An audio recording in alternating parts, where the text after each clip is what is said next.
The project overhang is actually inspired from old buildings. കാരണം ക്ലയൻറ്റിന് ഒരു contemporary building ആയിരുന്നു താല്പര്യം. So we made certain case studies on old buildings and അവിടെ നിന്ന് inspire ചെയ്തിട്ട് നമുക്ക് കിട്ടിയ ഒരു ഐഡിയ ആണ് ഓവർഹാങ്. അപ്പോൾ so that we can cut off the south harsh sunlight.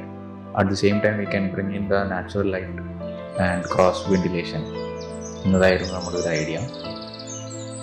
So we introduced overhang walls, overhang sunshades and cantilever sit-outs and carporch, and keeping in one point in mind that ഒരു protection purpose മാത്രമല്ല, at the same time it should have aesthetic purpose and a space function.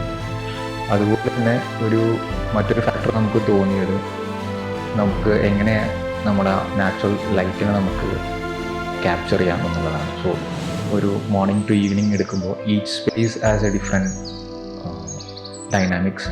അപ്പോൾ certain space we introduced contrasting colours, bright colours. അപ്പോൾ നമ്മുടെ happy ആയിട്ടിരിക്കുന്ന സമയത്തുള്ള കളറും അതേസമയം when it becomes evening ആകുമ്പോൾ ഒരു കാമാകുമ്പോൾ എങ്ങനെ അത് കൊണ്ടുവരാം എന്നുള്ളത്. അപ്പോൾ അങ്ങനെയാണ് ഇൻറ്റീരിയറിൻ്റെ ഒരു way of approach with respect to the exterior എന്നതായിരുന്നു നമ്മുടെ ഓവർഹാങ് പ്രോജക്റ്റിൻ്റെ മെയിൻ ഐഡിയ ആയിരുന്നത്.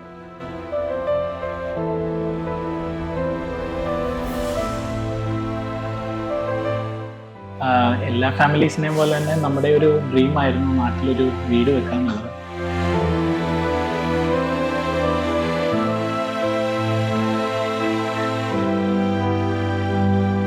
തിരിച്ച് വെളിയിലേക്ക് പോകുന്ന അതിനുശേഷം നമ്മൾ തിരിച്ചു വന്നിട്ട് നമ്മൾ ഡയറക്റ്റ് വീട് കാണുമായിരുന്നു. അതിൻ്റെ ഇടയിൽ ഫോട്ടോസ് ഷെയർ ചെയ്ത് കാണുക എന്നുള്ളതല്ലാതെ നമുക്കൊരു ഡയറക്റ്റ് നേരിട്ട് കണ്ടിരുന്നില്ല. നമ്മൾ ഇനീഷ്യൽ സ്റ്റേറ്റിൽ നിന്നും ഫൈനൽ സ്റ്റേറ്റിലേക്ക് ഒരു ഡയറക്റ്റ് ട്രാൻസിഷൻ ആയിരുന്നു.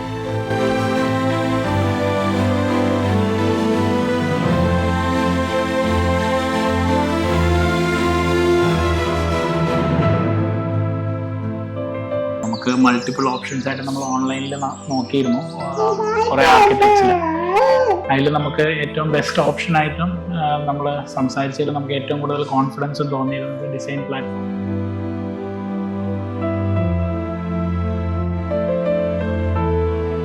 നമുക്കും ഇതൊരു ലേണിംഗ് പ്രോസസ്സ് പോലെയായിരുന്നു. കാരണം കൺസ്ട്രക്ഷനിൽ വലിയ ഐഡിയ ഇല്ലാത്ത ഞങ്ങൾ രണ്ടുപേരും ഈ ഫീൽഡിലല്ല വർക്ക് ചെയ്യുന്നത്. സോ ഇതിനെ പറ്റിയിട്ട് കുറച്ചുകൂടി സയന്റിഫിക് ആയിട്ടും കുറച്ച് ഡീപ് ഡൈവ് ചെയ്യാനും ഞങ്ങൾക്ക് പറ്റി. അതിനെ ഹെൽപ്പ് ചെയ്തതും ആർക്കിടെക്ട്സ് തന്നെയാണ്.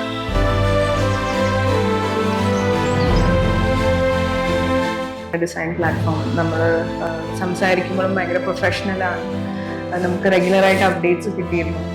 നമ്മൾ അവിടെ ആണെങ്കിലും കാര്യങ്ങളൊക്കെ മുന്നോട്ട് നന്നായി പ്രോഗ്രസ് ചെയ്യുന്നുണ്ട് എന്നുള്ള കോൺഫിഡൻസ് നമുക്ക് എപ്പോഴും തന്നിരുന്നു.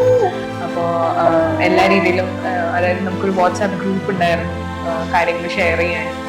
നമുക്ക് എന്ത് ക്വസ്റ്റ്യൻ ഉണ്ടെങ്കിലോ അല്ലെങ്കിൽ എന്തെങ്കിലും കൺസേൺ ഉണ്ടെങ്കിലോ നമ്മൾ ഇമ്മീഡിയറ്റ്ലി ചോദിച്ചു കഴിഞ്ഞ് കഴിഞ്ഞാൽ റെസ്പോൺസ് ഒക്കെ ഇമ്മീഡിയറ്റ് ആയിരുന്നു.